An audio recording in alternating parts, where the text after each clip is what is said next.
Okay, so it's almost 1 second.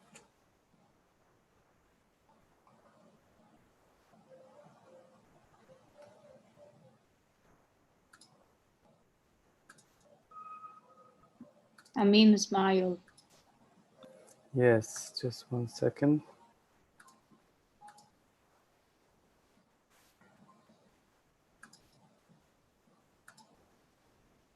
Okay, so we will start now. Thank you.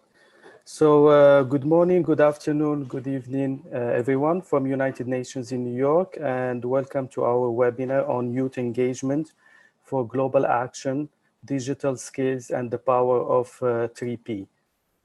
My name is Amir Lamrabat. My name is Amin Lamrabat. I'm an information officer in the Division for Inclusive and Social Development at the United Nations Department of Economic and Social Affairs. I am very pleased to facilitate the first part of this event. And before we get started, I would like to go over a few practical items. The webinar will be recorded and live streamed on our YouTube channel. The link is available on the chat. You will have the opportunity to pose your questions to the Q&A function in Zoom. And please use the chat box just for comments or sharing resources on the topic of this event. I will also ask all the speakers to mute their sound and keep their camera on when they do not speak. Also, I would like to remind all the speakers to respect the time, so we will let you know if you go over your time. Thank you so much. So on behalf of UNDESA, I would like to thank all of our partners, speakers, and the audience who are joining us today to discuss this important issue related to the digital skills of young people. I would like to thank the International Telecommunication Union, ITU, and the United for All Peoples, UP, for their excellent collaboration and support to make this event happen. This event has been conceived to celebrate the 2020 World Development Information Day. And with the current COVID-19 pandemic, digital skills are becoming critical in opening the door to a wide range of opportunities for young people. We notice digital platforms are enabling many young people to pursue online learning, entrepreneurs to engage in e-commerce and earn income to online freelancing, for example. These remote opportunities are particularly beneficial for young people who have been affected by the crisis. Today we have a rich agenda and a group of excellent speakers. So without further ado, we will now begin the open session. It's my great honor to introduce Ms. Daniela Bass. She's the Director of the Division for Inclusive Social Development at UNDESA, who will deliver her opening remarks. Ms. Bass, you have the floor. Thank you. Thank you very much, Amin and colleagues, excellencies, distinguished representatives and colleagues, and of course, ladies and gentlemen. According to the most recent data available, almost 185 million young people in the world are not in employment, education, or training, and the vast majority of which live in developing countries, represent enormous untapped potential for economic development as well as social.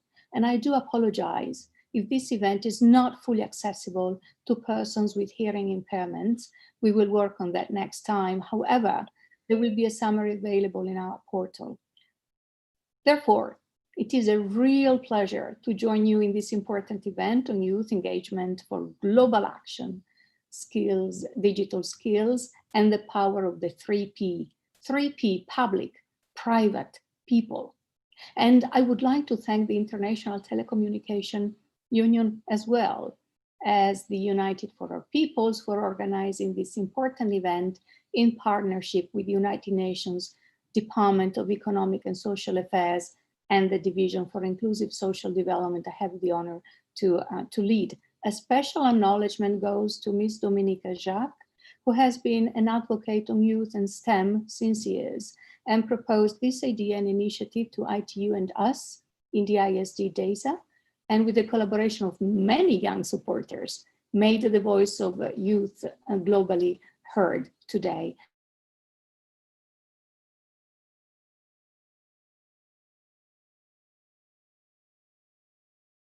Sorry, Daniela, we Happy cannot hear you. birthday, Yes. Jinky. I wish to let experts that will follow to share more on digital skills and the power of private. And I shall briefly focus on the power and the role of public and what the public can play in this area, in domain of digital skills, like the United Nations, because we give a global space for the people we serve to share their needs and find together innovative and pragmatic solutions. UNDESA, through the Division for Inclusive Social Development, is the focal point globally on social groups such as older persons, persons with disabilities, indigenous people, and youth. And in the area of youth, we work to support member states through research, policy analysis and guidance on youth development and projects in the field, where we share our knowledge to build capacity at national level. Our work on youth also includes a major publication, which is called World Youth Report. And I'm delighted to inform you that we just recently launched last July, the World Youth Report on Youth Social Entrepreneurship, which is a concrete commitment of UNDESA towards the realization of the global initiative of decent jobs for youth. We are also the permanent co-chair of what we call the United Nations Interagency Network on Youth Development, which gathers over 50 UN entities, ILO, that is the International Labour Organization, UNICEF, that we all know it's a fund for children, UNESCO, WHO, UN Women, and many, many more. And the network includes also members working in youth entrepreneurship, youth employment, and digital skills, in particular in the areas of awareness raising, research and development of programs on youth around the world, globally. Now, being an international organization for public service, you might wonder what else we do in concrete. Well, we advise governments, we advise member states on policies that can benefit the people we serve. Now, these policies, when implemented at national level, impact and benefit the private sector, you. They benefit also the academia, you. And they benefit the people, us. So a major endeavor you might wish to familiarize with and keep an eye on and benefit from is what in 2015, 194 world leaders, members of the United Nations, adopted. And they adopted it as a roadmap for the well-being of people and the planet. This roadmap consists of 17 goals that are, once reached, they have to be sustainable and they have to promote employment and reduce inequalities and promote citizenship and partnerships. So development that has to be sustainable. It's very ambitious, and we want to reach these 17 goals with your help by the year 2030. This is called the 2030 Agenda for Sustainable Development, and it's 17 Sustainable Development Goals, SDGs. Now, to achieve the SDGs, everyone must do its part, the public sector, the private sector, and the people, that is civil society. Specifically, the 2030 Agenda highlights that the spread of ICTs and interconnectivity has enormous potential to accelerate human progress, to bridge the digital divide, and to develop knowledge societies.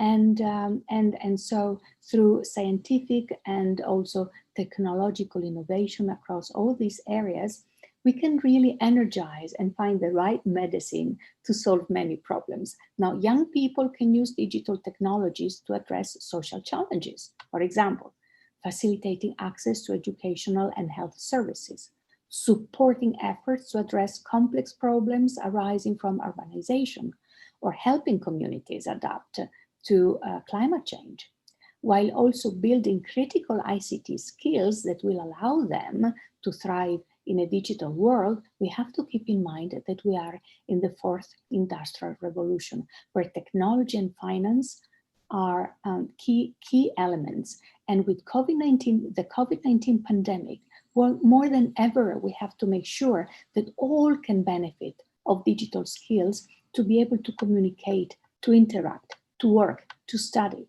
We have to reduce the digital divide that is creating even more poverty and increasing the gap of economic and social inequalities. We, the 3P, have to empower all youth, particularly those youth who are living in more vulnerable situations, or youth who are indigenous, or youth with a disability. So rapidly evolving digital technologies are already having a huge impact on societies and economies. And with the pandemic of COVID-19, digital skills are more critical for young people, such as online learning, finding jobs, and access to public services. A number of new and emerging technologies have the potential to contribute significantly to efforts aimed at addressing societal needs and challenges in every country, regardless if it is developed or developing. We people are all united since planet Earth is our home. Among these technologies are artificial intelligence, cloud technology, autonomous vehicles, including drones, robotics, blockchain, 3D printing, and the Internet of Things, and so on and so forth. So I'm not an expert, but we should keep in mind that digital skills will not support youth development if they are not easily accessible and adapted to local realities, and will remain restricted to certain persons in a society or in a region. Digital skills development needs to be done in a way that it keeps all youth, as I said, including youth with disabilities and other potential marginalized groups. Digital skills are not a one-size-fits-all. So I'm almost at the end of my remarks. It is time to invest in skills development to enable youth to acquire skills to respond to emerging technology-driven labor markets, to provide incentives for youth to accelerate the digital skills, especially in developing countries, and support the youth-led social entrepreneurs and access to financial resources to encourage youth to be more resilient to economic shocks. And third, create a network of networks where the 3P can join hands. Now, you are all invited to join us next February, maybe in the form of an event at the margins of the Commission for Social Development that will focus on the role of digital technologies on social development and well-being of all. And the event of today will feed into that commission, where member states will take political decisions that will impact our future. So let us work together to empower young people to fully use the digital tools made at their disposal, so that those almost 185 million young people that nowadays are still in search of employment can find it and get the digital education and training they deserve. Thank you so much. Thank you, Ms. Bas. Thank you so much for your insightful remarks. I would like now to invite Ms. Sylvia Paul, Head of the Digital Society Division, International Telecommunication Union, ITU, to deliver her welcome remarks. Ms. Paul, you have the floor. Thank you. Very much, Amin, and thank you very much, Daniela, Dominica, for the invitation. It's a pleasure to join you and be part of this very special session. As you know, the United Nations turned this year 75 years old, and with only 10 years left to make the 2030 Agenda a reality for all, a global call for action for and with youth is needed now more than ever. One of many reasons is the unprecedented global health crisis unleashed by COVID-19. While attention is currently focused on those most affected by the virus, there are many indications that the pandemic will have long impact on young people. We know that the UN Secretary General Antonio Guterres recently said that the virus has led to the largest disruption of education in history, with schools closed in more than 160 countries by mid-July, affecting over 1.6 billion children and youth, many of whom cannot connect to the internet. He warned that the world is facing a generational catastrophe that could undermine decades of progress and exacerbate entrenched inequalities. So I will now share some of ITU's work on youth through partnerships with some examples of the 3 Ps that Daniela has mentioned. At ITU, our work is critical to ensure that the needs of all people, including groups with specific needs, such as indigenous people, persons with disabilities, older persons, youth, children, and women, are considered, that no one is left behind. While our work is focused on digital, the efforts we make are aimed at ensuring that everybody, without distinction, can contribute to and benefit from the digital economy and society. Our goal is to ensure inclusive, equal access and use of ICTs for all.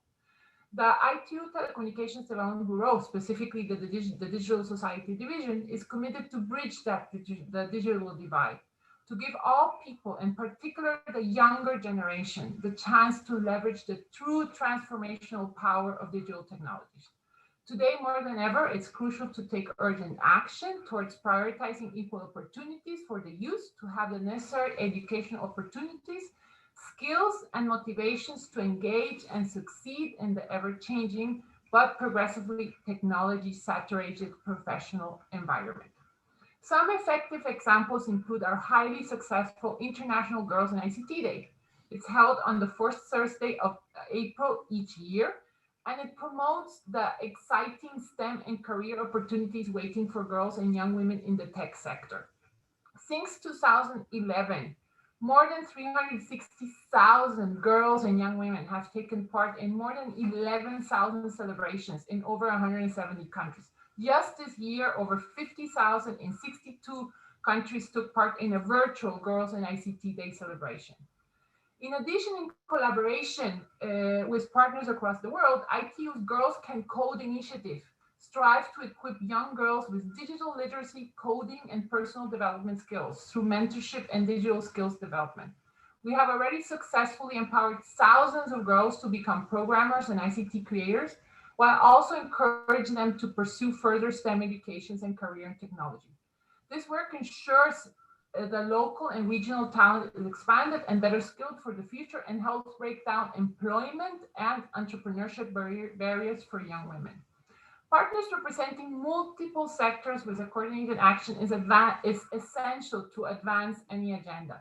ITU counts with a long-standing experience in working with different partners, such the case of the Equal Global Partnership to bridge the gender digital divide, founded by ITU, UN Women, UN University, GSMA, and ITC back in 2016. This represents a successful example of cooperation among more than 90 committed partners. Again, a good example of the 3Ps across 150 countries, ensuring that women and young girls are given access, equipped with skills, and develop the leadership potential to work and succeed in the ICT sector. Thanks to this successful partnership, over 52,000 women and girls have received digital skills trainings and mentoring. And we have developed more than 146 research projects related to the gender digital divide. To support also the work for maximizing the positive impact of technology for women, we have recently started collaboration with the Enhanced Integrated Framework, EIF, and launched a project to enhance the digital ecosystem and build digital skills for women in least developed countries. And the idea is that this project will increase economic and professional opportunities of working age women by equipping them with digital skills and providing them a route to match job market supply and demand. Co-led by ITU and ILO, we also have the campaign Digital Skills for Decent Jobs for Youth, which aims at mobilizing investment to equip 5 million youth with digital skills globally by 2030. Recently, we launched in 2019 with UNICEF the GIGA Partnership, which seeks to put the power of education as a vehicle to change the world. The goal is to connect every single school on the planet to the internet and every young person to information, opportunity, and choice. As of today, more than 800,000 schools in 30 countries have been already mapped, and we've been focusing mostly in Central Asia, the Eastern Caribbean, and Sub-Saharan Africa. It is essential to ensure that all young people have access to online services and digital literacy support, but adapting to the digital world is not just about maximizing the opportunities. It is also about minimizing the online threats that affect their safety. So for over a decade, ITU's Child Online Protection Initiative, another interesting partnership, has brought together government, industry, and education professionals to develop guidelines for safe access for children and youth.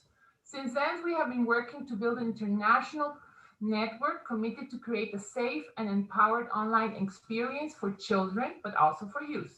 This year, ITU launched the 2020 Guidelines on Child Online Protection, a comprehensive set of recommendations for children, parents, and educators, industry, and policymakers on how to contribute to the development of a safe and empowering online environment for children and young people. Youth have the right to achieve full economic, social, and digital inclusion. ICTs are tools through which young people can contribute to, participate in, and leverage their social and economic development. Connected to each other like never before, young people want to contribute to their communities, propose innovative solutions, and drive social progress and change. To ensure the voice of youth, the youth is heard around the world, ITU developed in 2020 a new youth strategy that seeks to ensure meaningful engagement of youth in all of ITU-related activities as key stakeholders in the implementation of the 2030 Agenda for Sustainable Development. The youth strategy aims to focus our work on youth in a strategic, coordinated, and systematic way, to be fit for purpose, to reduce the youth digital divide, and to improve the lives of young people around the world.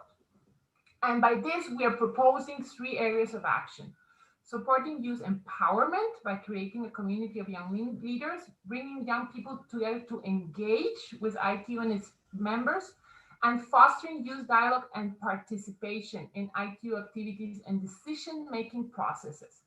Partnerships with other UN organizations are also key to achieve the results. This strategy is strongly aligned with the vision and objectives of the UN Youth Strategy, Youth 2030, working with and for young people. As part of the ITU Youth Strategy, we're also planning our first global youth summit around our World Telecommunications Development Conference to be held in Addis Ababa, Ethiopia in November 2021. I hope that many of you will be part of this event so that we can work with youth to help youth unlock their full potential and to ensure they have the chance to succeed and to lead in tomorrow's digital world. At the beginning of the year, this ITU conducted a global survey with the purpose of consulting with young people on how ITU can engage with them, and the results were very compelling. Youth highlighted the need to learn new skills that are not being taught in traditional educational settings, and there is interest in digital skill courses, mentorship, and internship programs, especially to improve youth employment and entrepreneurship. Together, we can mobilize, empower, and engage youth everywhere and harness young people's natural affinity with and understanding of technology to fully leverage the transformational power of digital in our efforts to achieve the SDGs by 2030. The current times demand urgency, ambition, and bold actions from all of us. Thank you very much, Amin. Thank you so much, Ms. Paul, for these insightful welcome remarks. I would like now to introduce a video message presented by Her Excellency Ms. Lana Zaki Nur Saiba, Ambassador and Permanent Representative of the United Arab Emirates to the United Nations, to deliver her opening remarks.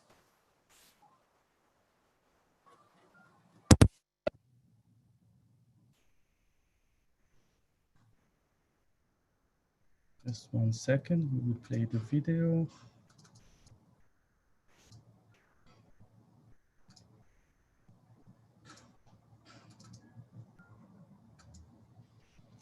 Thank you for inviting me to speak to you today. It's an honor to be here. Unfortunately, we couldn't meet in person, but it's so heartwarming to know that many have gathered virtually to discuss ways for young people to engage and be a part of the global digital transformation. I speak today conscious that approximately 1.2 billion young people account for 16% of the global population, and that their lives have been fundamentally disrupted by the COVID-19 pandemic, and they're striving to find ways to cope with these disruptions, as we all are. However, I am encouraged by youth taking the world by storm in spite of the difficulties created by the pandemic. Young people are increasingly demanding more just, equitable, and progressive opportunities, and they're holding their leaders accountable. They're co-creating solutions in their societies, and they're no longer sitting back, but leaning forward. They are proactively addressing complex challenges such as access to education, climate action, health, and employment. And there's no doubt about the positive contribution from youth to the development of sustainable societies. So in the UAE, where I come from, young people are recognized as active agents to inspire this positive change we all seek. And in order to harness their skills and enthusiasm, the UAE is focused on introducing the next generation of technology leaders to the skills and tools needed to prepare them for the jobs of the future. We were so proud to launch the Hope probe to Mars this summer, the first country in the Arab region to do so. But we were even more proud that this is a project driven by a team where 90% of its members are under the age of 35. Technology and innovation are great enablers, especially at this moment when the world is facing so many pressures. Digital transformation has been a key priority for the UAE government, from promoting innovation to mitigating future challenges of emerging technologies. As digitalization continues to grow in significance within our daily lives, young people will need to develop even further a skill set that not only enables them to handle the smart technologies, but also equips them to adapt to the ever-demanding changes of the workplace of the future. And some of those changes, we don't even know what they will be today. Ultimately, the focus for governments must be to provide the education, opportunities, and skill sets that empower youth to contribute to a productive economy and to access the job market.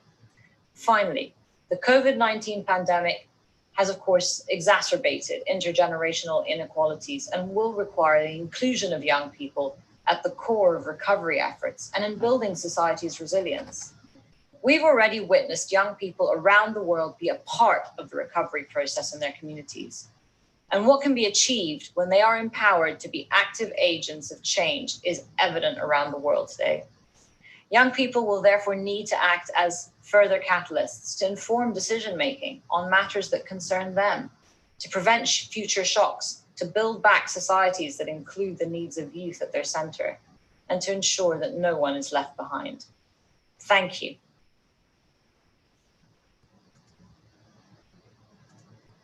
So thank you so much, Ambassador, for these insightful opening remarks. I would like now to introduce a video message presented by Ms. Jayatma Wickramayake, United Nations Secretary General's envoy on youth, to deliver her opening remarks. I will play now the video.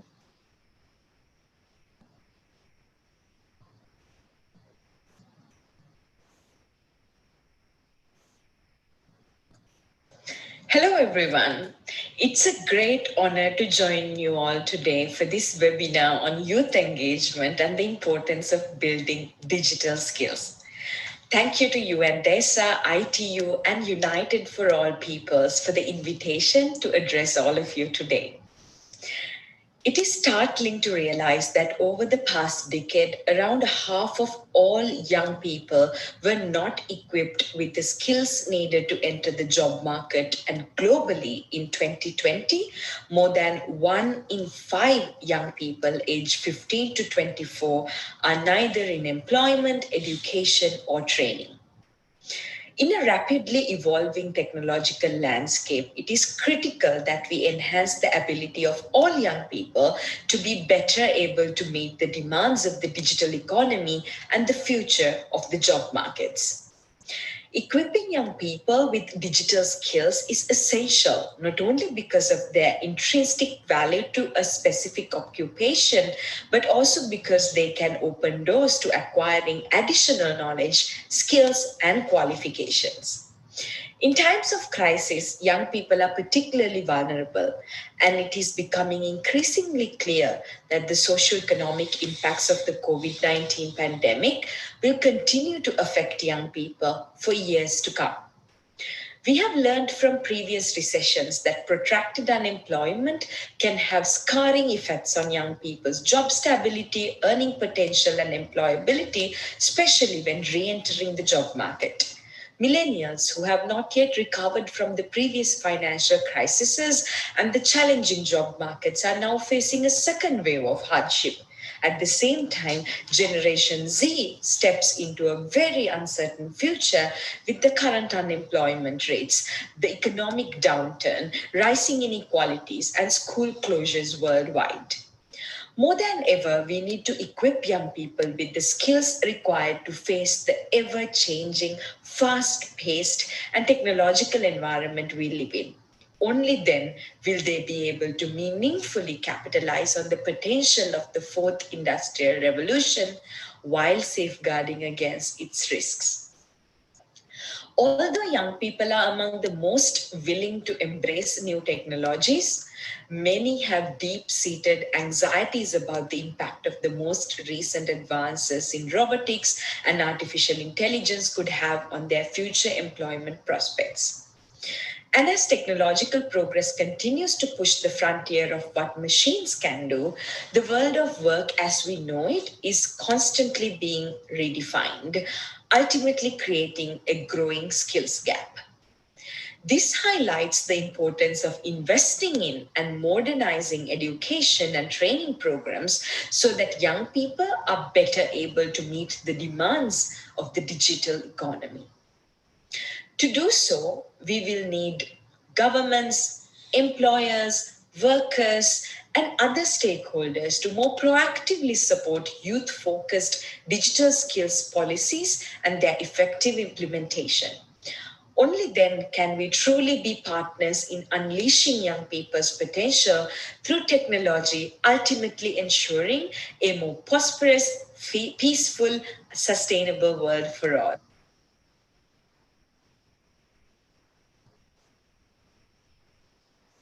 Thank you so much, Ms. Jayatma, for these insightful opening remarks. I would like now to invite Mr. Anthony Efik, Managing Director at Google and Adjunct Professor at Columbia University, to deliver his opening remarks. Mr. Efik, you have now the floor. Thank you so much, Amin. Can you hear me clearly? Yes, thank you. Great, that's fantastic. Okay, so first of all, I just want to say a big thank you, and just to say how honored and humbled I am by, by this opportunity and being in such esteemed company. And I just also want to kind of echo and support all of the points of every previous speaker from Daniela onwards, and just emphasizing the importance of this. So, but firstly, let me introduce myself. So Tony Efik is my name. I'm a managing director at Google, as Amin just said. I'm also an adjunct professor at Columbia University's engineering school. I teach students from around the world. Many of my students are in China, in India, in many places around the world. So I do get a sense of the globe and different people and where they're coming from. And I designed this course about 5 years ago, and it's been incredibly fulfilling to see students develop digital skills and then flourish in the workplace. I'm also the founder of something called Black and Brilliant, which is an advocacy network dedicated to upskilling talented people of color and indigenous people, principally in the USA, in Canada, and the UK. And it's really driven by this need to help people break through the glass ceiling in a time of technological transformation. So although I wear many hats there, I'm talking in a very personal capacity. I'm not speaking on behalf of my employers. I'm really speaking from the perspective of somebody who is incredibly passionate about this idea that nobody should be left behind. I believe in this passionately because I grew up seeing so many people left behind.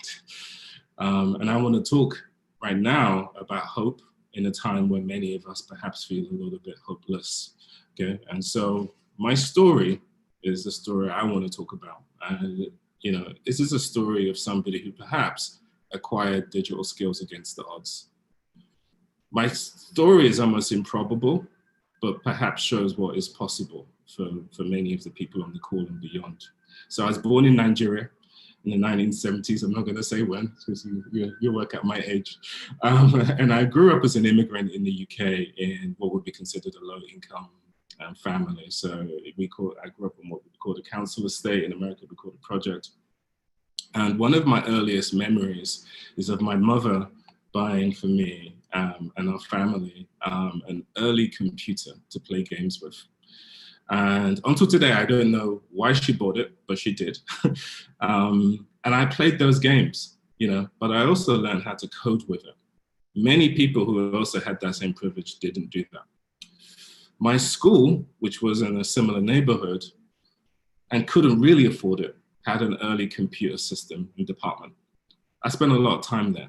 Many people who could have also didn't do that. When the internet became a big thing, and I'm of that generation where I saw it become a thing, I decided to focus on it. Many people decided not to. So I say this not because I'm special. In fact, the opposite. In fact, I'm ordinary in so many, many ways, except perhaps in one very small way, one very, very small way. And that very small way is that I've, for some reason, managed to get this combination of being very determined about things and very curious about things. And when you put those two things together, I've seen this pattern time and time again as I've worked around the world, whether it be in Asia, in Africa, in Europe, or the Americas. I found that people who successfully acquired digital skills are the people who manage to be both determined and curious. So that's part of what I really want to talk about today. And to bring this to life a little bit, I want to read a quote from Stephen Hawking. If you haven't heard of him, Stephen Hawking is a hero of mine, an astrophysicist who was wheelchair bound for most of his life. He suffered from motor neuron disease. And here's a quote from him, just to really bring this to life a little bit. Remember to look up to the stars and not down at your feet. Try to make sense of what you see and wonder about what makes the universe exist. Be curious. And however difficult life may seem, there's always something you can do and succeed at. So it matters that you don't give up, wherever you are and whoever you are, and keep learning new things. Not just anything, learn the hard things. Picking up skills that make you objectively different, not only make you eminently employable, they also open up opportunities that other people maybe wouldn't get because you objectively have something that no one else has or very few people have. Learn the hard things. That's my main theme. So I believe that the 3 Ps, public, private, and people, should work together to ensure nobody is left behind. Everybody deserves to acquire the digital skills to participate in this new economy. This moment more than any moment. So, as Daniela said at the very beginning, the 3 Ps should work together. But here's a catch. Sometimes 2 of the Ps don't support you. Sometimes those other 2 Ps are not there, and I'm calling out public and private.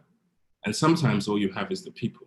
But I believe in people's ability to find light in dark places and to find doors where there are no doors. So I believe that when public and private do not work for you, it's still possible to rise. I have to believe that.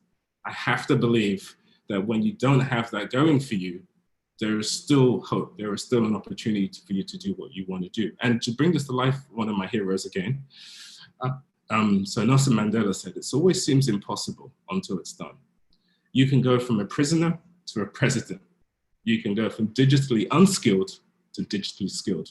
So that means seeing opportunities to learn when others don't, and then following that knowledge to deep places and following the thread so you become an expert in that thing. So here's some examples. If you can post content on social media for fun, through determined curiosity, you can be a social media strategist. It's the same thing. If you can edit videos for YouTube, through determined curiosity, you can become a professional digital video creator. If you can comment on a blog, then you could probably write a blog post. And if you can write a blog post, through determined curiosity, you could become a professional blogger. So what I'm talking about here initially is this idea that before you can get to a skill set shift, there also needs to be a mindset shift, even in places and moments and situations where it feels like there is no hope. So that means spotting the next wave of opportunities and being alert to it and having your mind focused in that way and looking out for those things. They will hit us at very different times and in very different places. And it's like Arthur C. Clarke said, the future's already here. It's just not evenly distributed. So for example, if you want to be an expert or you want to understand mobile transfer, money transfer services, probably the best place to look and to start doing this is in Africa, where there's M-Pesa, which has had a pioneering mobile phone service starting from Kenya that is now all across Africa. Also, in the last few weeks, Paycheck, a payments technology company in Nigeria, was recently acquired for over $200 million, the largest fintech acquisition in Nigerian history, a locally spun company by two local entrepreneurs in a country that doesn't have consistent power and electricity. But yet, against all the odds, optimism and hope won through. Arthur C. Clarke was right. The future is already here if you can see it and access it, okay? So where are we now? So right now, as of today, 3.8 billion people are on the internet. So more than half of the world's population in some shape or form has access to the internet. The next billion users of the internet are going to be smartphone users. So there are new features coming to new devices that are going to make these things way more powerful than anything I had access to when I was a child.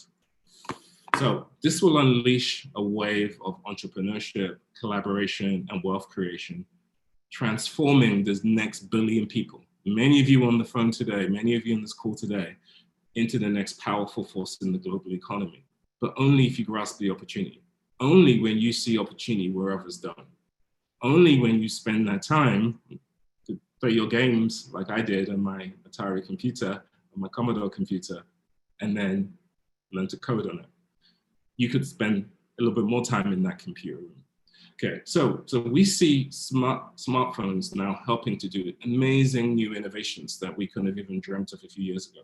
So there are applications that allow you to lend money to the poor, help farmers with harvests, help homeless people find jobs who don't have a fixed address. And many more things are waiting to be created. And I hope that the new wave of innovation is going to come from you guys, the people on this call. So we now have a global knowledge economy. So if you have basic skills, because there is this perception that being digitally skillful requires amazing sophistication in computer science and that kind of stuff, but there's all sorts of things you can do. So you can plug into this increasingly connected, networked global economy. So for example, the not-for-profit I'm involved with, Black and Brilliant, an advocacy network. I have a web developer working with us in Nairobi, a video editor in Buenos Aires. So if you have a word processor and you have basic word processing skills, and you have access to the internet, you can offer writing services, editing services, online journalism.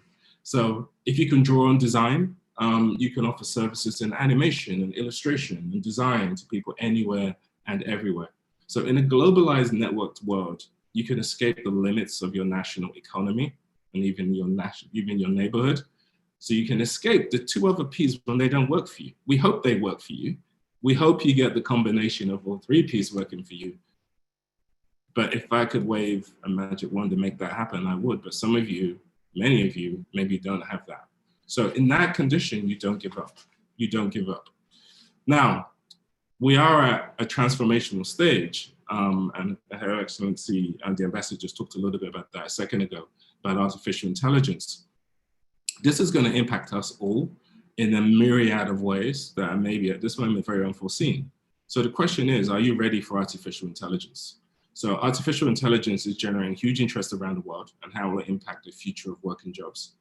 But we have a conventional mindset around what that might be. So the typical view is that automation is going to impact manual jobs, low-skilled jobs. But increasingly, there was a recent Stanford University study that talked about sometimes high-paid professional skilled jobs with graduate degrees are going to be impacted. So for example, the course I teach has many people who are data scientists, software engineers, but many of those jobs, elements of those jobs are going to be automated in the future. So everybody now needs to upskill. And there are many other new types of jobs that are going to be emerging, whether it be automation, legal work, being an ethicist around artificial intelligence, all the way through to coding, programming. There are going to be certain types of jobs which maybe are privileged away from that, but all of them in some extent are going to require some kinds of digital skills. So in many respects, we upturn traditional thinking So AI is both a threat and an opportunity, but it's up to you to make it an opportunity just for you. So it's funny because when I'm based in New York, from the UK, born in Nigeria, I have many family in Nigeria. And what's really interesting is that many of them sit in different social classes and different kinds of backgrounds, but really the difference, given the infrastructure of the country, is actually frequently what they decide to do about it, how much they decide to act, how much difference, how much agency they put to this kind of a challenge. So here's what I say. You can now learn online for free of charge, okay? So most universities, institutions, companies offer courses online for free that you can access with your smartphone or an internet cafe. So for some people, they see an internet cafe, you know, I talk about some of my family back home, and that's an opportunity to catch up with gossip and friends and the latest memes and music videos. Other people see a university, you know, and so really, I'm saying you could be using these opportunities to learn coding, you know, some of the hot programming languages, whether it be Python, JavaScript, Ruby, many of these things are defining the next generation of jobs. But that might not be you. But there's so many other jobs I just described where digital skills are going to be fundamental. We all have our place. I would say learn hard things so you are objectively different and you stand out and people want your skills. Where I work right now, we have people from all over the world working with me. And when I teach, I have students from all over the world. So this is a globally connected economy. So access to knowledge is easier than ever before if you have determined curiosity. So but before you can have a skill set shift, you need a mindset shift. So if you can't rely on the other two P's, as I've said before, then rely on the most important P, people.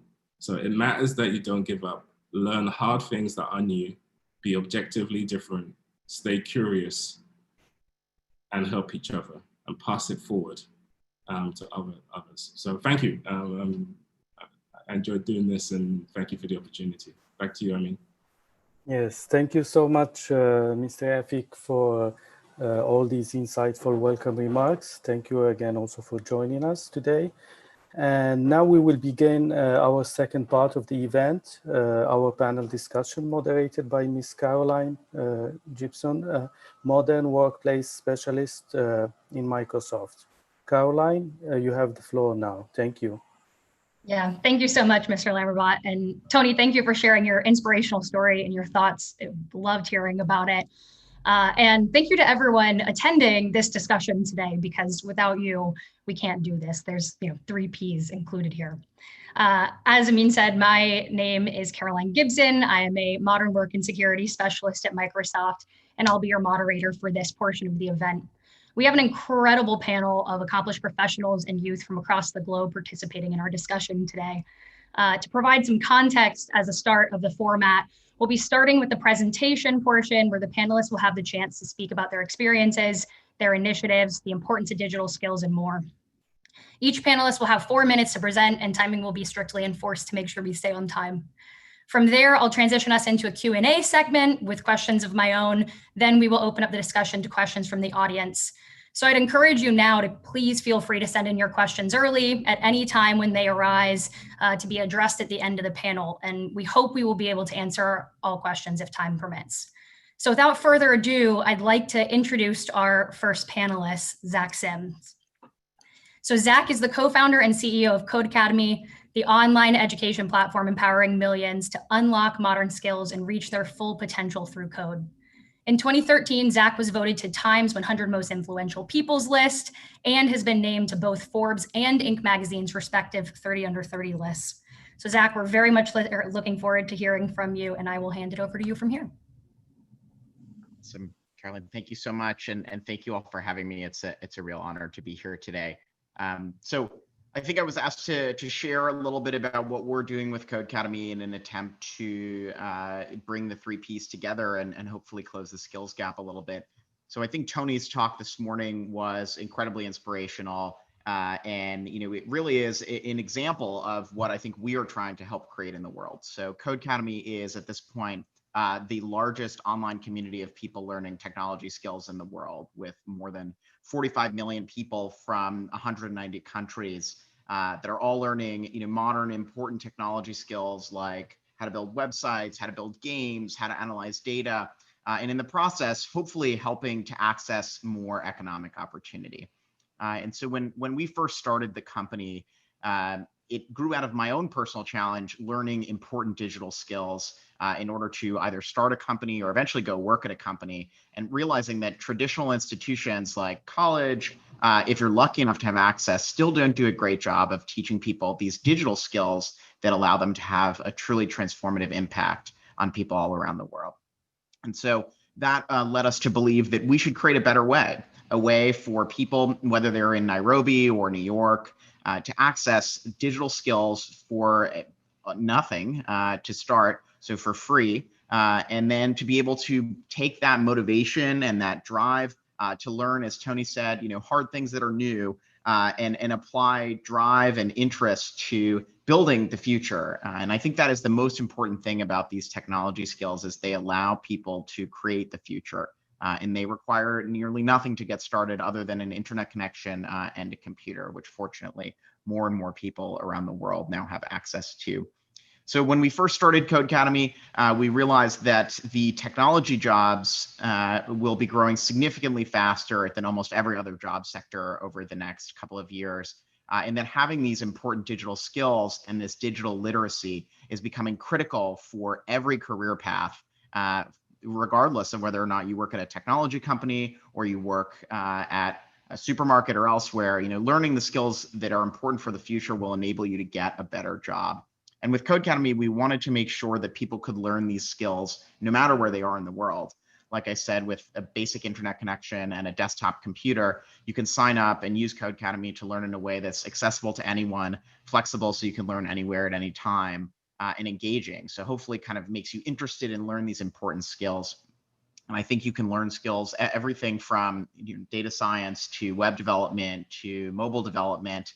And I think now more than ever, one of the things that we have seen is that COVID-19 and its impact on young people has really exacerbated this need for skills across the world, for people not only to learn these skills, but also to use what they're learning to create important solutions for the future. And I think, to me, one of the stories that really resonated as part of this unfortunate pandemic at Codecademy, we gave more than 100,000 scholarships to students around the world who were unfortunately out of school because of COVID-19. And one of those students, Abusan, is in Nepal and had used Codecademy to start learning elementary computer science skills, and then to learn things like Python and JavaScript, and ended up teaming up with a friend of his who also uses Codecademy to build a web application called COVID Nepal that shares up-to-date statistics about the coronavirus situation in Nepal. And so I think, in the span of a couple of weeks, he went from knowing nothing to accessing a resource for free to building something that has a true and meaningful impact on the people around him. And so I think, I point to him as an example of what's possible with tools online like Codecademy. Really, the only limiter is your motivation. And hopefully we'll see more tools like this and more people taking advantage of learning technology to have an impact. So thank you. Thank you so much, Zach. And, I think you make a great point about trying to build a better way for people to learn. And I'm looking forward to this discussion today, where we'll kickstart some of those ideas and get some from the audience. So I want to transition now to our second panelist, Rocky Voria. As the director of IBM Global Digital Sales Development, Rocky manages a team that is responsible for the strategy, implementation, and revenue of the digital sales development function globally.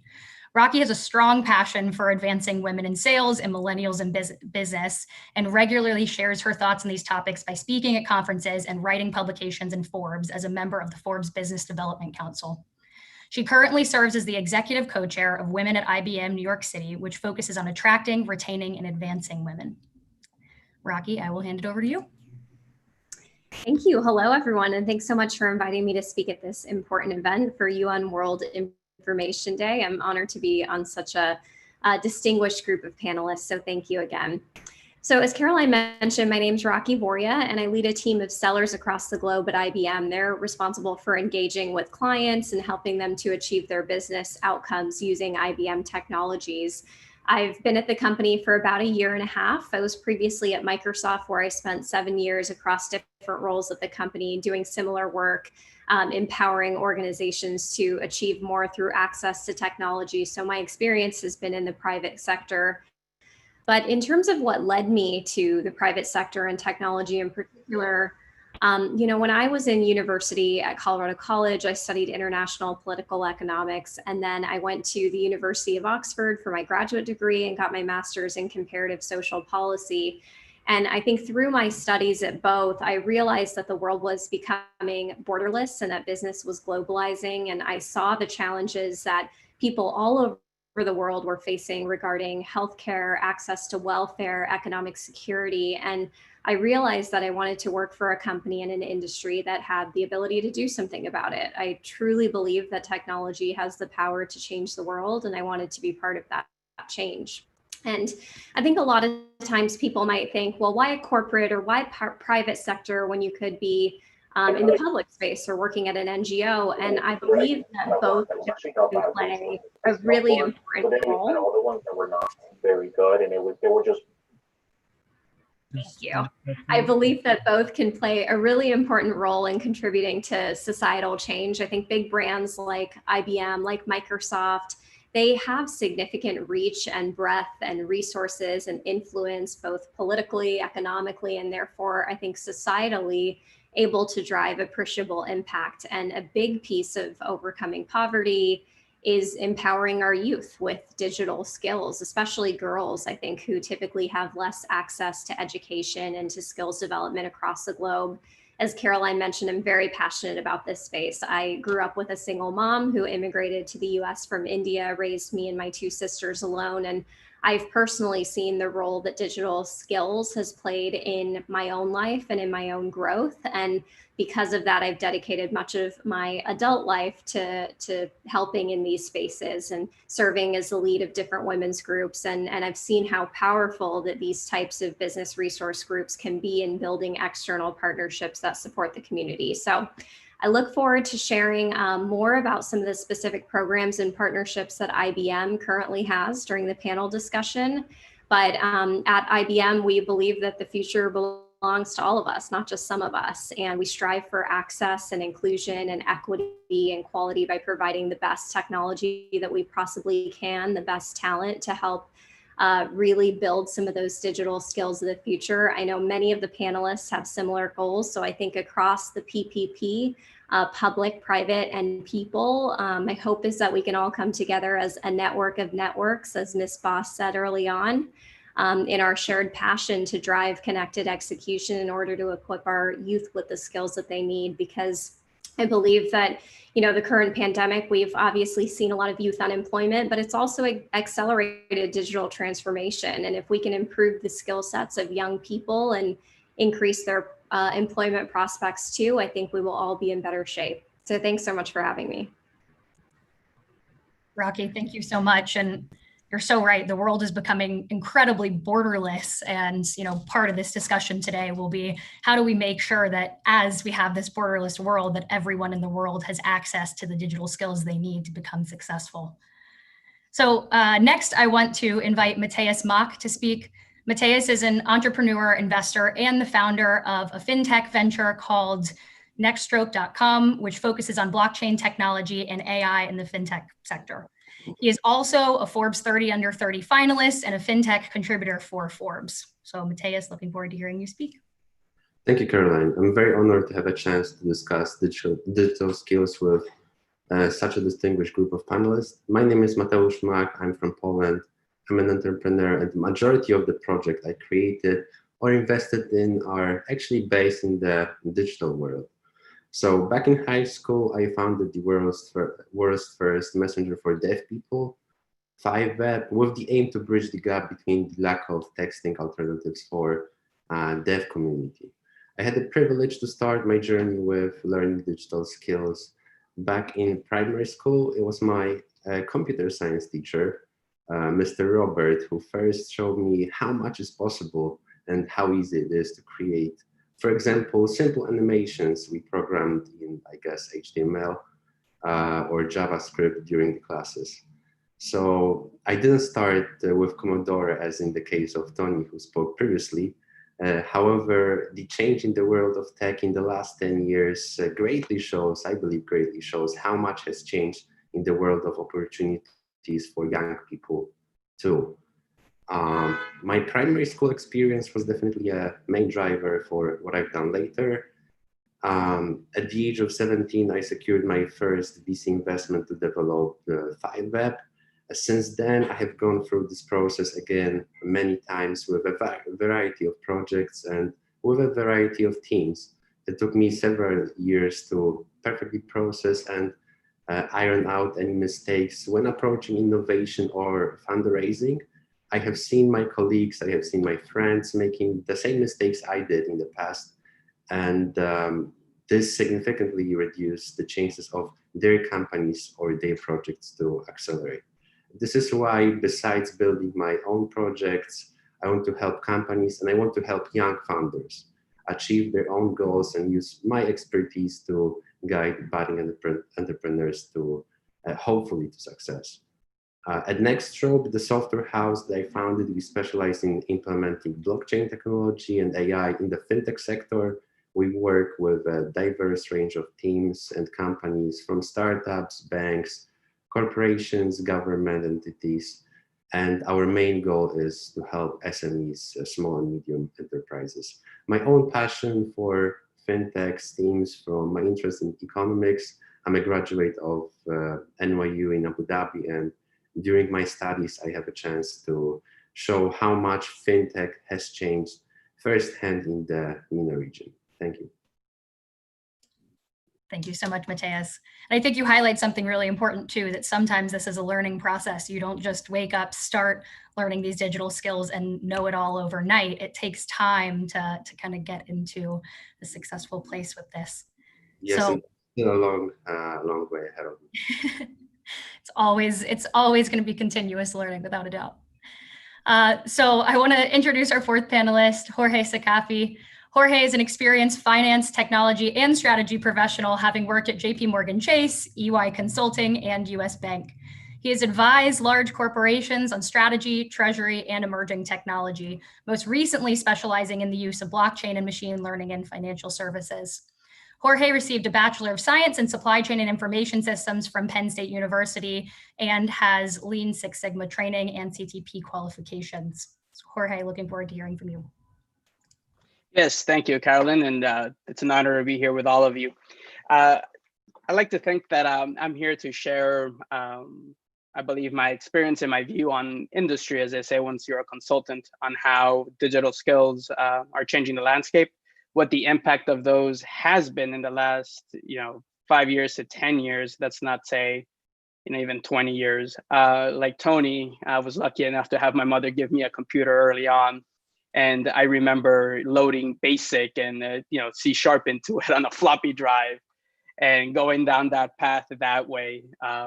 Now, having spent so much time in finance, you actually get to see the new crop, the new set of cohorts coming into the business, how digital skills make them that much more flexible, how much they learn, and we'll talk about that a bit further, I suppose.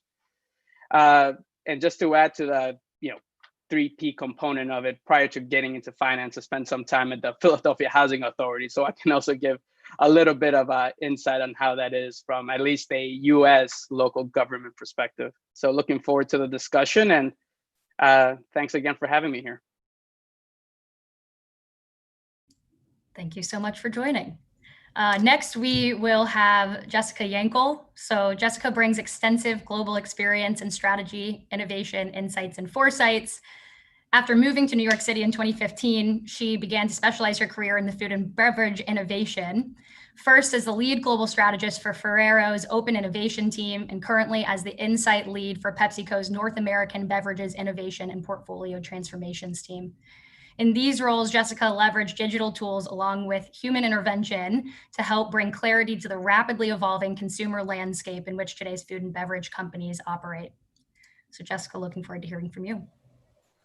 Thank you, Caroline. And as everyone has said, it's such an honor to be here with this distinguished panel and to participate in this global event. I guess what I can really represent here is a view of the impact of digital on something that is, perhaps one of the most basic human needs, food and beverage. It feels like an industry that is, as old as time, but it's also one that is really experiencing this digital transformation, and maybe a little bit, later and in subsequent waves compared to, say, banking, finance, and other industries that are more technologically focused from the ground up. But, not to worry. I think, sometimes it feels, especially for younger people, like, hey, the internet has already been created. A lot of these opportunities, already exist, but a lot of the work remains to be done. And that comes with deploying the digital and technological advancements that have been made in other industries into industries like food and beverage, which are really so integral to both human existence and the global economy.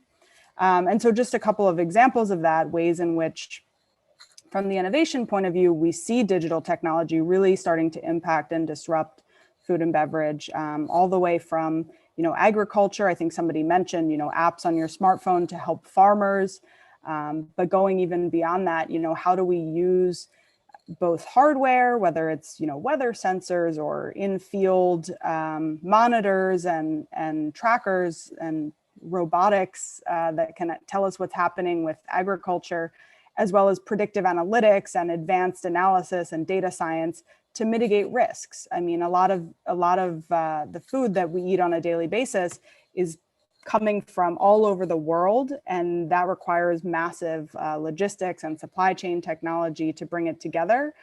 Digital skills are becoming even more and more critical just to making that happen. Everything from, agriculture to microbiology, a lot of the hard sciences and physical sciences that we're used to thinking about when we think about food and beverage are now taking on an even stronger and more important digital component. We're dealing with massive amounts of data in these spaces, and that's a place that's ripe for technological and digital skills to come in and help us make sense of all of that. But the critical thing in the food and beverage industry, and one of the reasons why it's lagged behind, is that it is a physical good. We're talking about biological and physical inputs and raw materials that have lagged a little bit behind, again, things like telecom or banking, which are based on just data and information. So finding ways to deploy digital technology into the physical world in the food and beverage supply chain, I think will be an area of enormous opportunity and room for innovation over the next at least 10 to 20 years. And then moving all the way over to sort of the side of the business that I focus on, a lot of consumer understanding, a lot of the ability to really get to know what it is that people want and how we can meet their needs and how we can reach them, both from the product innovation, product development, and marketing side, again, increasingly relies on understanding how to use large amounts of information, how to use the digital tools that we have available to reach consumers and talk with them and get their feedback. Again, always about a physical product, something that we eat and drink, which is so personal, integral, and almost intimate for people, for humans. So the takeaway is, while digital transformation has been with us for quite a while, and it's something that's continues to accelerate, and we see industries being built off of it, there's still a lot of room to go back to kind of some of our core industries and deploy digital technologies and digital skills in ways that enable entirely new modes of consumption, reduction of food waste, new product imagination and inspiration, and the possibilities that generates, we haven't even begun to contemplate. So that's I guess the perspective I can share. Thanks. Yeah, Jessica, I think you sum it up so well that sometimes when we think about digital technologies, we just think about technology companies, but there's so many more industries where this makes up, a play into. We will talk a little bit about AI and automation as well, and how the more those things come into some of these industries too, we need to make sure people have the skills to do more complex jobs. Transitioning on though, I want to introduce Noof Ismail. So Noof is our United Arab Emirates youth delegate and an international relations graduate with a bachelor degree from the American University of Sharjah. Noof published her first book, Tomorrow's a New Day, at the age of 15 and moved on to publishing a few articles in Gulf News. Taking a minor in business administration with a background in various business competitions helped Noof take on risks and launch her own clothing brand based in the United Arab Emirates called Your Own Concept. So Noof, looking forward to hearing from you as well. The floor is yours. Hello. First, thank you for being part of such a crucial discussion. My name is Noof Ismail. I'm 21 years old, and as Caroline mentioned, I hold a bachelor's degree in international relations with a minor in business administration from the American University of Sharjah. I published my first book at the age of 15, which main purpose was to raise awareness for mental health. And that's when I started devoting more time and energy to this issue. And most recently, I've launched my own clothing brand, Your Own Concept. As an entrepreneur, I've seen the value in possessing certain digital skills, especially by the youth. My business offers a platform for young people to showcase their talents and grow without having to deal with the risks. Possessing an adequate amount of digital skills resulted in me having to outsource some of those skills. The website was created via a digital company. Advertisements, logos, and editing, etc., were all done through freelancers. So I would like to emphasize on the importance of developing and enhancing certain digital skills, such as multimedia design, programming, graphic designing, videography, and so on. Personally, I've had to develop my own digital skills just in order to keep up and present the outcome I've wanted. Now, the reason we're able to have this discussion today is because at least one person possessed the required digital skills to give us this platform and make it happen. When we have an issue with a mic, with a camera, etc., the first person we call is someone with the right skill set. This shows us the importance of the work they do and how vital their work is to global progress and development. Now, there are many different approaches that we can all collectively take in order to ensure progress, such as providing the youth with the right platforms. An example is an initiative started by Abu Dhabi Youth Council in partnership with Abu Dhabi School of Government called Abu Dhabi Next Generation. It is under the umbrella of the Federal Youth Authority in the United Arab Emirates. The idea behind it is to try to keep up with the transformation of skill sets that are needed in the global workforce. So the idea is to reduce the gap between the skills demanded and the skills supplied by educational institutes. They provide programs to enhance the youth skills to better their opportunities for entering the workforce. In terms of recommendations, I would propose setting up campaigns in order to ensure an increase in digital awareness, as well as to inform people of its importance. A second step would be providing workshops and courses in order to actually improve digital skills. The inclusion of youth in platforms such as this one provides better insight from their perspective, ensuring that their voices are heard better. Now, lastly, just to end it by saying the cooperation of the 3 Ps is the first step towards reducing both the digital divide and strengthening the skill sets that are already possessed by the youth, taking us a step closer to achieving the UN's 2030 agenda and SDGs. Thank you. Thank you, Noof. And I think that those steps that you mentioned are incredibly important for outlining how we can get to where we want to go. And I also thought it was incredible that you were talking about the fact that you help give designers the opportunity without them having to take on some of the risk. And when we talk about young entrepreneurs trying to get into a new industry or market, I think that's incredibly important. So thank you for everything that you're doing. Thank you for your time and opportunity. Absolutely. So I want to introduce our final panelist in our final presentation, Vanya Mittal. So Vanya is a passionate innovation strategist and user researcher at Dublin, which is a Deloitte business in the United Kingdom.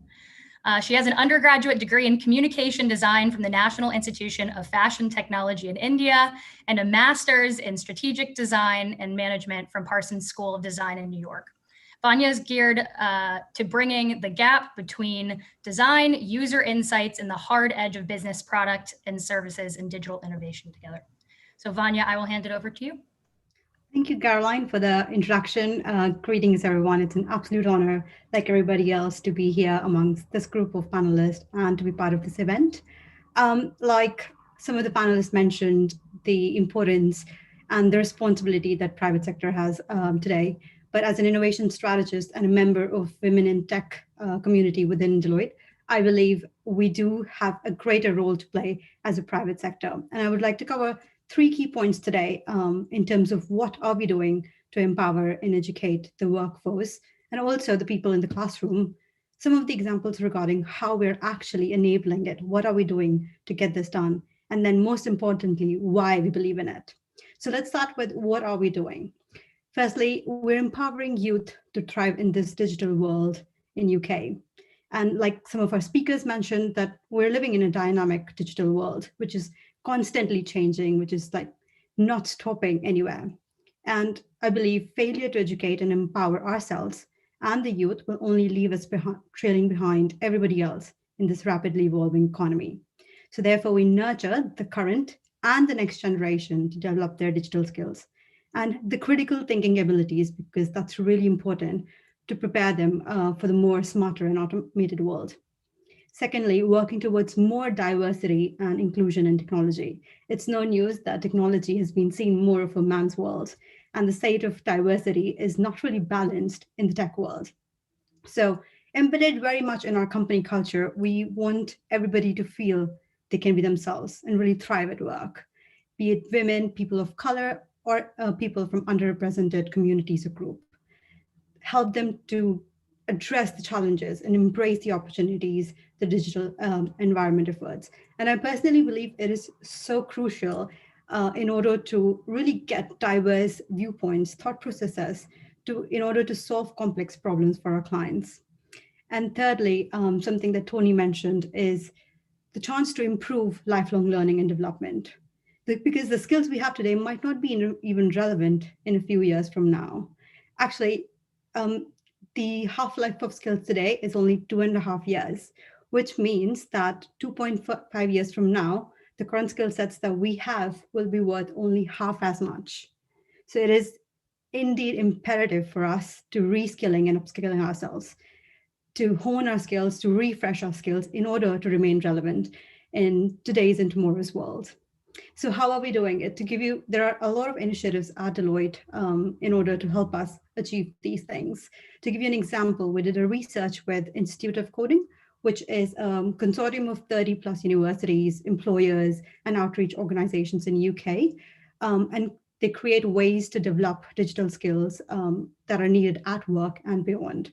We did a research with them to really understand what motivates youth, and specifically women, to learn and work in digital, with the aim to create a more diverse digital world.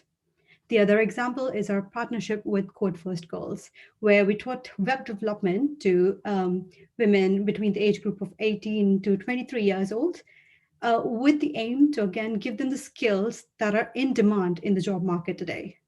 So we believe that it is absolutely crucial to support these youth and women specifically, and people from underrepresented communities to gain these skills to be part of the world. And lastly, I want to talk about why we do this, what we are doing, why we believe in it so much.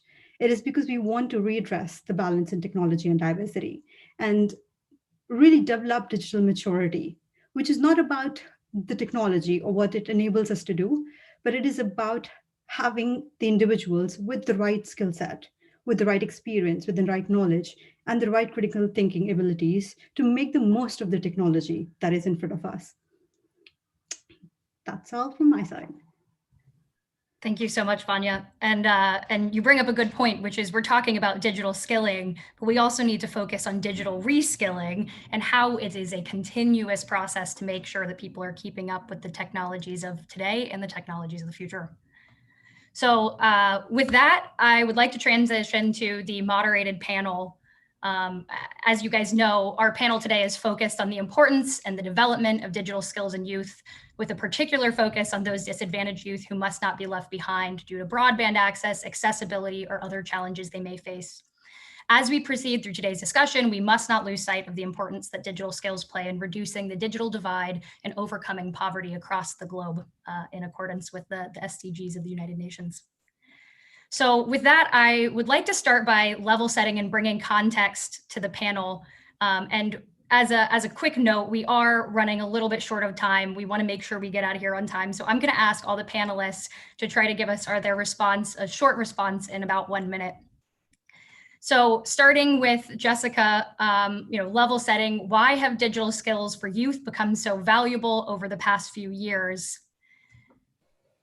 Sure. I think, building on a lot of what I mentioned earlier around just the opportunity to be found in deploying digital technologies in traditional industries, the analogy I like to think is kind of, helping our grandparents with their cell phone, right? It's really a similar dynamic. If you think about it, how do you, the digital native generation that, can walk up to a smartphone and immediately, or a touch screen and immediately know what to do, it just puts youth at such, a different starting point in the playing field. The youth that do have the ability to kind of hone these skills. And then when you think about bringing those into industries where people have been doing the same thing the same way for years and years, the role of young people becomes even more critical. Thank you so much, Jessica. I really appreciate it. So Rocky, I'd love to turn to you next. Can you tell us what investments have already been made by the private sector? And can you also mention any partnership with academia, civil society, or governments that you might be aware of? Sure. I'd say there are many initiatives being led by the private sector to accelerate the digital skills of youth across the globe. At IBM, this is an area that we're deeply committed to and have been for our 109-year history of the company. So I'll share a few of those. One of them is IBM P-Tech, which stands for Pathways in Technology Early College High School. And basically, it's a public education model. It provides high school students from underserved backgrounds with academic, technical, professional skills and credentials that they need to get competitive STEM jobs.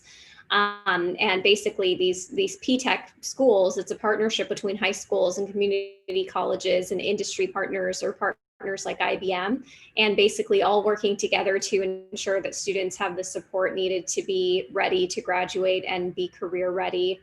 And the great news is it's at no cost to students and their families. It's open enrollment. We also offer free digital learning called Open P-Tech on our website, which introduces both students and educators to the skills of the technology needed for tomorrow, from emerging technologies like AI, cloud computing, cybersecurity, et cetera. Today, IBM P-Tech, it's a network of 150,000 people across 27 countries. So it's all over the globe, continues to expand, which is very exciting. And then there's a few other initiatives. So there's one focused on new collar jobs. For example, you can get a new collar certificate. If you go to ibm.org, you'll get a sense of what the new collar jobs are. It's basically trying to get jobs in technology's fastest growing fields. So on the website, you can basically take a career assessment. It'll tailor the right learning for you, and you can go through all of those different programs. And in addition to that, there's also an IBM Global University program where we're building holistic programs with academic institutions, offering badges, supporting research, creating assets, et cetera. So we've had about 334 courses, 10,000 universities, 900,000 employees have been touched. So I invite you to check out ibm.org if you'd like to learn a little bit more about those initiatives. But as you can see, I think many companies in the private space, PepsiCo, IBM, et cetera, we're kind of bringing together our technology, our resources, and our people with these youth digital initiatives so that we can help equip them to take on some really tough challenges in their communities. Yeah, thank you, Rocky. And perhaps if you're able to put it in the chat for all the attendees, just ibm.org, so it's accessible for all, that would be wonderful. Will do. So Zach, as Rocky mentioned, organizations around the globe have already made some investments in digital skilling for youth. Can you share with us what further initiatives can be taken by the public and private sector, as well as academia, to equip youth with innovative tools and programs to improve their digital skills? Yeah, great question. I think, we're seeing in the midst of, an unprecedented need for these types of digital skills, I think different ways that governments are starting to work with private companies as well as public and kind of NGO-oriented organizations. One of the things that we've seen be pretty successful is government's focus on kind of distribution of opportunities to low-income populations. And so good example for us is we work with New York City and New York State, where Code Academy is headquartered. New York City has kind of a career match service that matches up free scholarships to products like Code Academy directly with folks that need them the most once they kind of verify employment status and income. And I think, New York State is trying to do something similar, is work together to create kind of an easy way for citizens to access resources for those who need them the most. And so I think that's one way that government can help, is by kind of identifying populations that can be helped by private companies, and then by private companies helping to contribute resources for free or for a reduced price in order to help those groups. In many other cases, I think one of the things that Code Academy is focused on is working to do that, help ourselves and kind of to maybe fill in the role of government in a situation where government might not be able to solve the problem themselves. And so for us, we have given out tens of thousands of scholarships as well to try to make sure that we're helping people that can't afford a high quality education really get access to that. And that has worked really well so far. So I think in particular over the next couple of years, in a world where government and academic institutions, many of whom will be struggling for financing and a budget, in a world where tax bases are shrinking all around the world, can work together with private companies in order to provide free or reduced cost education to help as many of these vulnerable populations hopefully learn important skills and skill up and help build the future. Yeah, and Zach, what a great example of where the private and public sector are coming together. And to Tony's point, that doesn't always happen, and we certainly want to see it happen more, so that you don't just have one of those P's working on its own. So, moving on from there, there's, Vanya, I want to hear from you a little bit and talk to us about what new technology fields have opened up in the past few years, and how can today's youth use those technologies to help reduce some inequalities around the world? That's a great question, Caroline. Thank you for that question.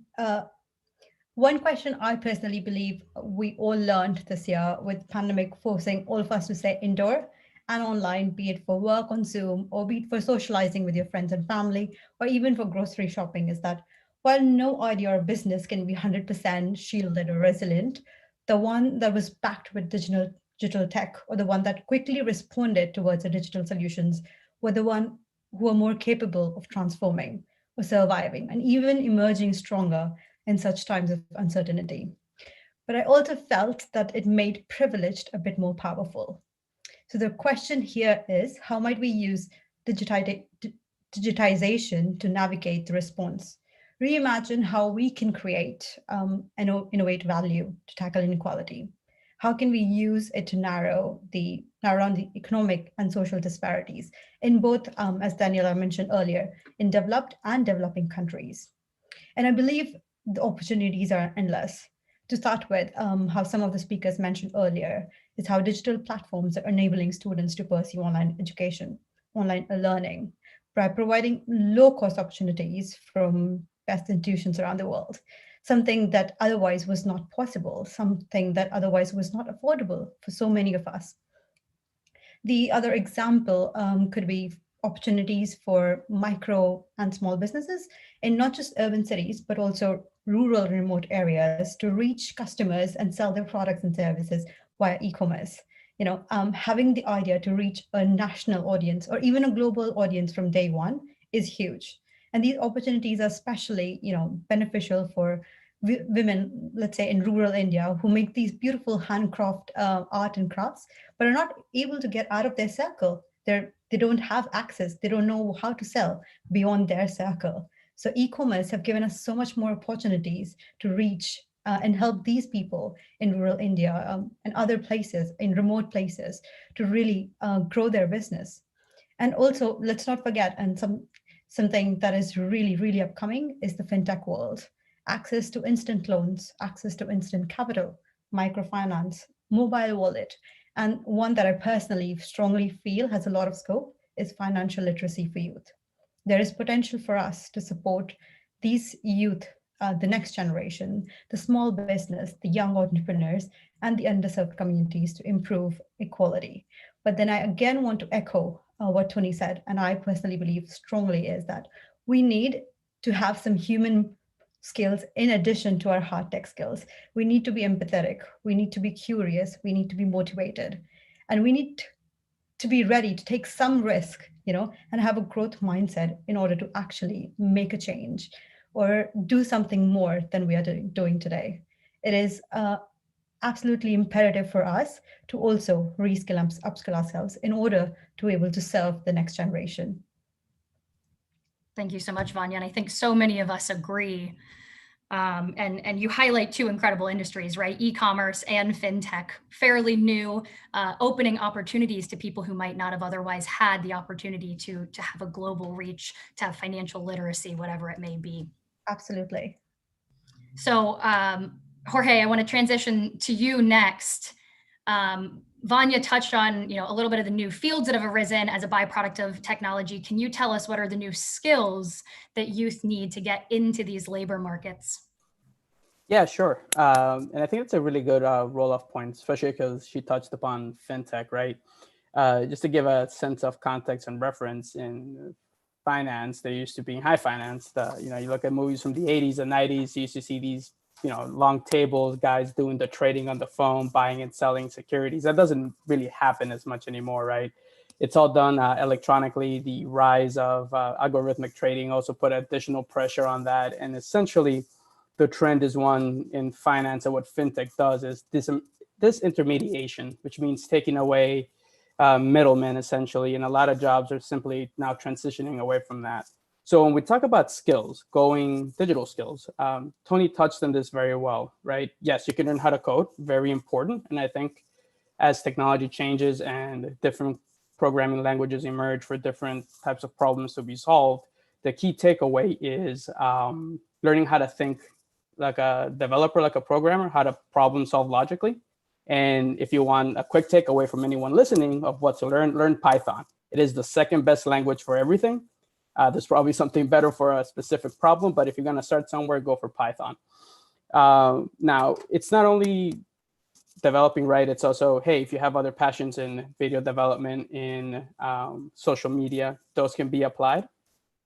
But importantly, I think, grabbing from that, and if you're thinking about employment, we're thinking about then, of course, either money, either working for someone or as an entrepreneur. And here's where it becomes important to keep in mind that having the tools and the skill set digitally isn't the full picture. It's how do you use them?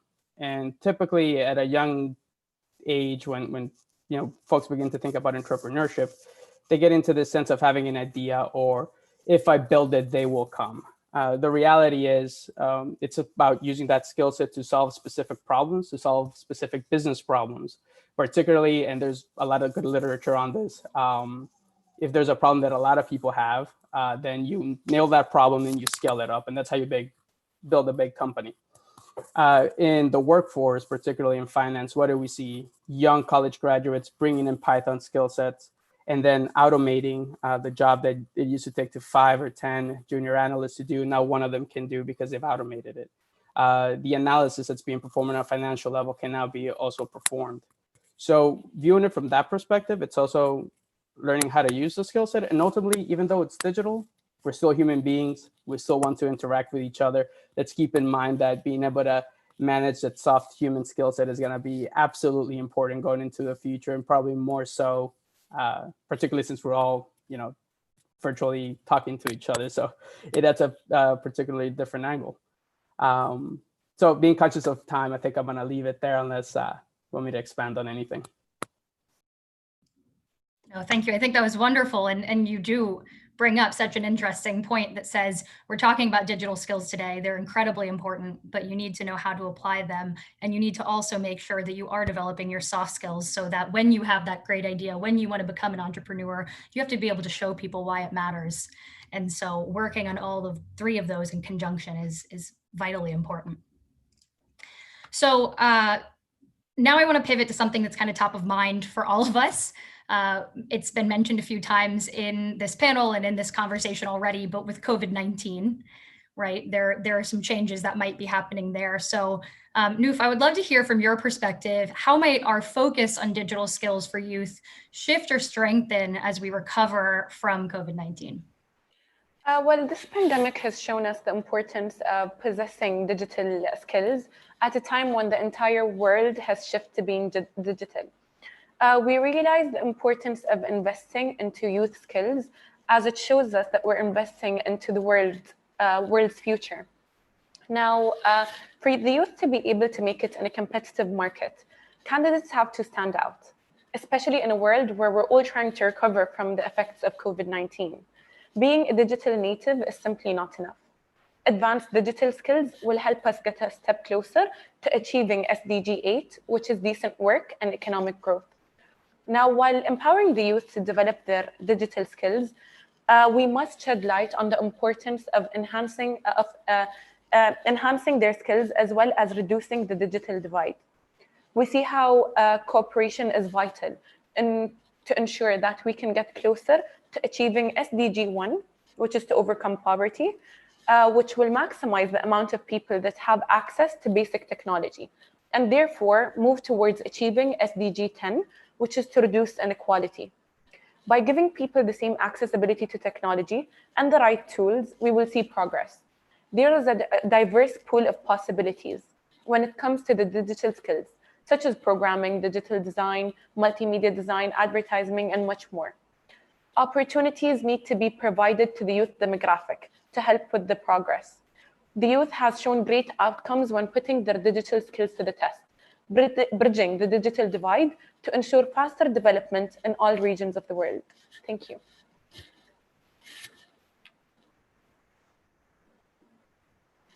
Caroline, your mic. Just figured that out. Thank you. So you mentioned the digital divide, and I think that that's an important piece too, that when we talk about COVID-19, one of the big risks we have is that the digital divide can become greater if we're not providing access to technology. So being able to focus on the right digital skills becomes incredibly important, as you said, to differentiate yourself. So for the final question from me today, Matthias, I wanna point it to you, and I would love to kind of leave this on a high note. So can you talk about how can we maximize the impact that youth with digital skills are having and can have in the effort to build back better and overcome the present isolation caused by COVID-19? It's a great question, Caroline. I think it's worth noticing how risky remote work is for youth, both in terms of its physical and mental side effects. I think one of the key challenges both private and public institutions have now is to prepare you for working in this new norm. First, studies show that after the first months of increased productivity, remote work actually contributes to decreasing the performance of organizations, especially among new employees. And what does it mean to be a new employee in the organization? It's an employee who don't usually know the structure of how it is to work there. So that's why I think this problem should be approached from a macro perspective. I think that would be great if both public and private institutions would invest in preparing their employees and youth in learning how to work in remote or hybrid models, how to cope with the problems and issues which might originate from that, and what to do to optimize the performance while being isolated. Thank you so much, Matthias. So that concludes the questions from myself. We're going to transition to questions from the audience. We are a little bit limited on timing, so I hope that we can get to some exciting ones for you. But if your question is not answered, we do apologize. I'm going to go ahead and start with a question from Fengda, and I will point it to one of the panelists. So what advice would you offer to our young people who want to start their enterprise to engage and well utilize the digital skills they're making for their contribution? So I know we have a number of entrepreneurs on this panel, and Zach, I'd love to maybe point that to you if possible to answer for us. Got it. I didn't quite see which question. I was reading through the list of. So the question was, what advice would you offer to young people who want to start their enterprise to engage and well utilize digital skills in making their contributions? Great. I think kind of the advice I would offer is to just don't be afraid of getting started. I think this is kind of the biggest thing that I tend to see when I speak to entrepreneurs is this kind of resistance or reluctance to build something because it might be embarrassing. But I think a lot of great things start out kind of looking like toys or small ideas, and the internet is crazy. I think when we first built Codecademy, we thought, you know, our friends and family would be using it, and then someone posted it on a forum on the internet, and hundreds of thousands of people used it over the first couple of days. And so I think just getting started is honestly the most important thing to do, and don't be afraid. I love that. Yep, just get started, try it out and see where it goes. So next question I have, I'd actually love to point to Tony if possible. Nadango asked, as a nation, we all have a role to play. How do we make sure all young people in underdeveloped world are not left behind in digital technologies? Thank you for that question, and thank you for pointing that to me, Caroline, because I think I don't want people to think that it's all down to people and the individual, because you know the other two P's are so central to this as well. But what I would say is that I've always made it a key part of who I am as a person to try to pass it forward. And I think that's really the core of it. And so sometimes that's going to come from people you don't know in different countries and different places. But in every community, there are people who have knowledge. And those people should feel obliged, if you many respects, and as a higher calling to actually pass on their knowledge. So I think we need to find formal and informal structures to make that happen. So if you see somebody that maybe needs some help, it's a very simple answer, give them the time and help. That's my answer. I love that. And I do think that we all have a collective responsibility to give people that time to help out when we have access to the digital skills we need. So another question, this one, Noof, is actually directed at you. So this person said, Noof, you published your first book at such a young age. What is your advice to countries that still disregard what young people are capable to bring to the table? I would say that the youth always has something new to offer, or that people, governments, countries should hear what the youth have to say, as it ensures faster progress, it ensures development, and so on. What I would say to young authors, though, that might live in countries as such, is not to give up and to make sure that they find a place or an organization. And I guess this question actually highlights the importance of the 3 Ps working together. That when there are young people in certain areas of the world that cannot have the right access or do not have the right motivation and support, I believe the 3 Ps need to work together in order to ensure that their voices are heard, their talents are put out in the world, and that their productivity and energy is put out to good use. Yeah, Noof, I think you highlight something that Rocky even talked about earlier. We have a borderless world now, right? And people can be so well connected. So leverage that connection, leverage people around the world if you aren't getting the support you need in your own country. So that said, next question, I think, Mateus, you might be a great one to answer this. So how can you remove fear of AI from our society? Fear of AI, yeah, it is there for sure. I would say that just showing and showcasing different case studies of AI implementations in so many different sectors, bringing value and showing how much there is to be optimized and like how the results might be maximized with the implementation of AI it's really going to work and might show the potential of this ecosystem. Yeah, I agree. There's so much that AI can do, and it's about showing some of the good use cases. I know from my personal experience too, working at Microsoft, we have an AI for ethics board. And I think that's helped people be comfortable too, because you have somebody reviewing if it is an ethical use case for artificial intelligence in the workplace. And Caroline, if I may add, I think transparency for enterprises are really important as well. They need to be transparent and they need to be trustful. So they need to build that trust with their customers firsthand in order for them to not fear the security or cybersecurity issues with their data. Yeah, absolutely, Vanya. It's trust, transparency, ethics, whatever we can do to make people feel comfortable and to make sure that we are doing the right thing for people around the globe, without a doubt. If I could add, Caroline, I think it's also about holding some of these corporations accountable too, and making sure that we're using AI for good. So as you said, I mean, there's numerous examples where it can be positive. I've seen things that both Microsoft and IBM have done where they've actually used AI to reconnect families. So children who didn't grow up with their parents, they use facial recognition to be able to reconnect you with your parents later in life.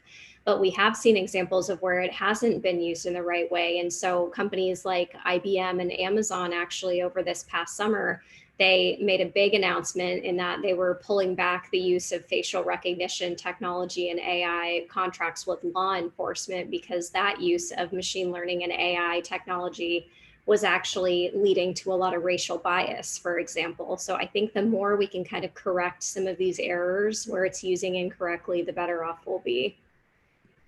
Yeah, and it's not an easy thing to do in every case, and there's so many places where we will have to go back and try to correct those errors when we make them and things like that. So, so I have another question, and I do believe that maybe Matthias would be the best person to answer this. It surrounds disabilities and accessibility. So Parag asked, digital skills are critical for isolating disabilities like deaf blindness, where technology is the only enabler. With a huge digital divide in a country like India, what are the possible options for most vulnerable groups of people with deaf blindness? So I'm speaking here from a perspective of a person who back 5 or 6 years ago did not realize how much there is still to be done in order to help, in my case, deaf people with a very simple online activity, and it's texting or just online communication. I didn't know that deaf people just by reading text messages are not that much familiar what does it mean and have actually difficulties with learning foreign languages. And English for a deaf person, it is a foreign language. Fiverr was the first online messenger to help the people to communicate with sign language, and I see how much there is still to be done in countries like India. The US is definitely very much focused, as Europe, on the minorities and on the, for example, introducing sign language translators in public institutions. And I think that this change should start with the public.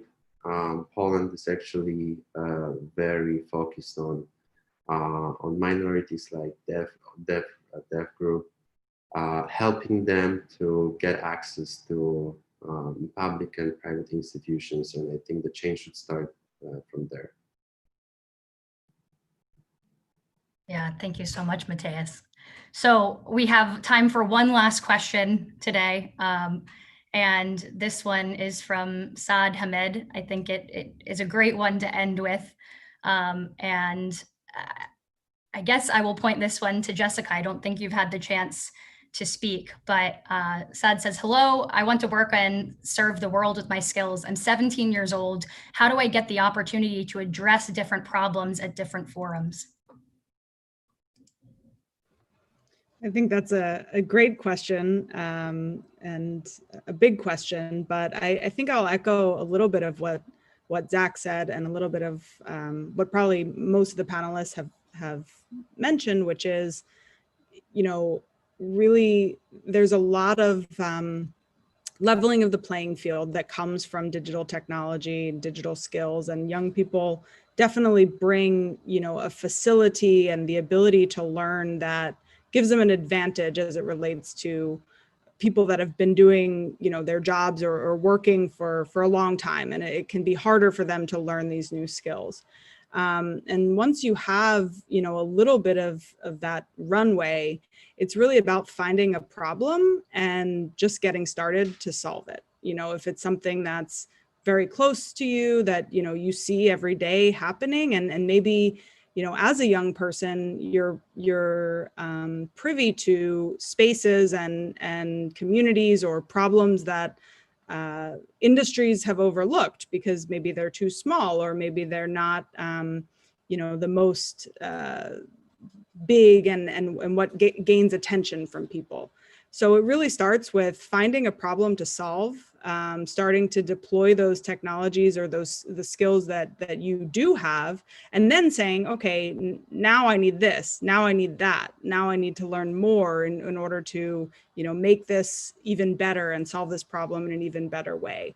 And once you are solving problems, whether it's for a customer or for a community or whatever the space that you're working in is, you'll start to realize more and more opportunities and more ways in which you can actually make an impact and make a difference. So I really think it's just about, you know, understanding your value and understanding your abilities and how they really are different from what all of the generations that have come before you can bring to the table, and just getting started, taking that first step.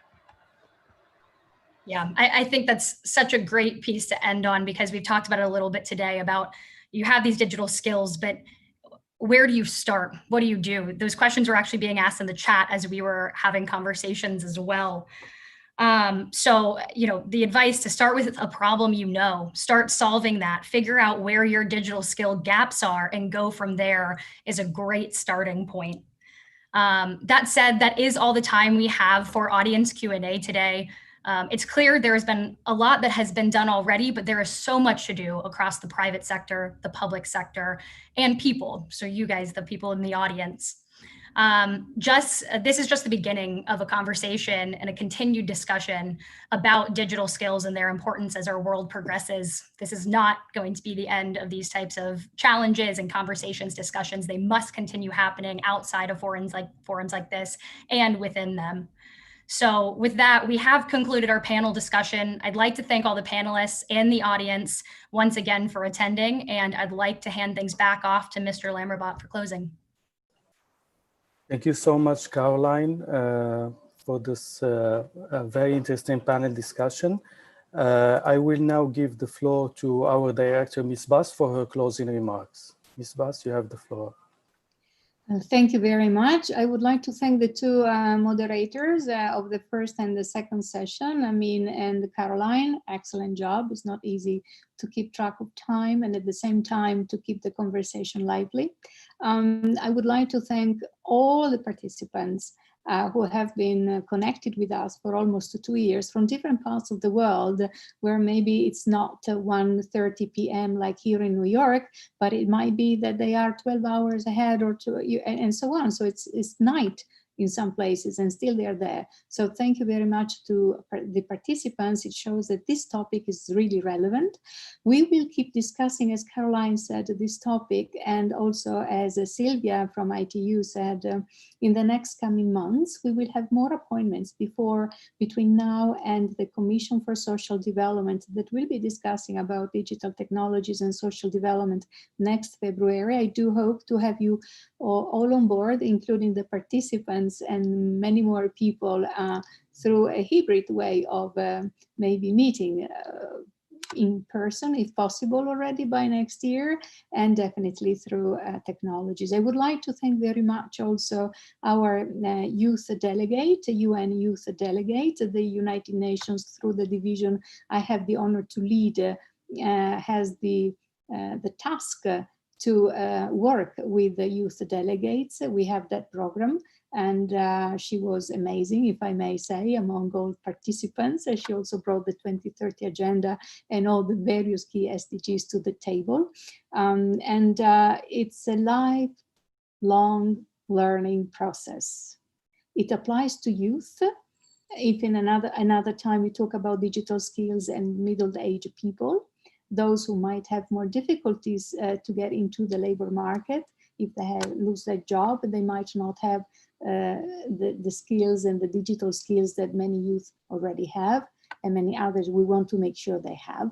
So that's another group of the population we will have to talk to and about. And what about older people? You know, technology requires to learn new languages, which are not the traditional ones that we're speaking now, but they are the e-languages, and not necessarily older people are so familiar with them. And so it is like back 100 years ago when people couldn't attend school and they were not able to sign documents, so they were put in an access.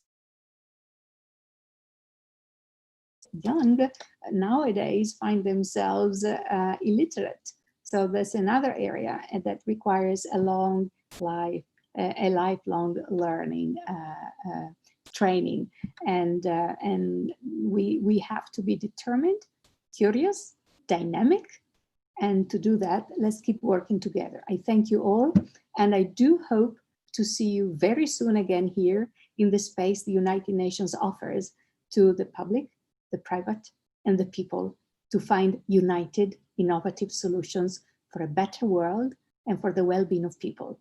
Thank you. Thank you so much, Ms. Baz, for this insightful closing remarks. On behalf of UNDESA, our partners and distinguished speakers, thank you so much again for joining us today.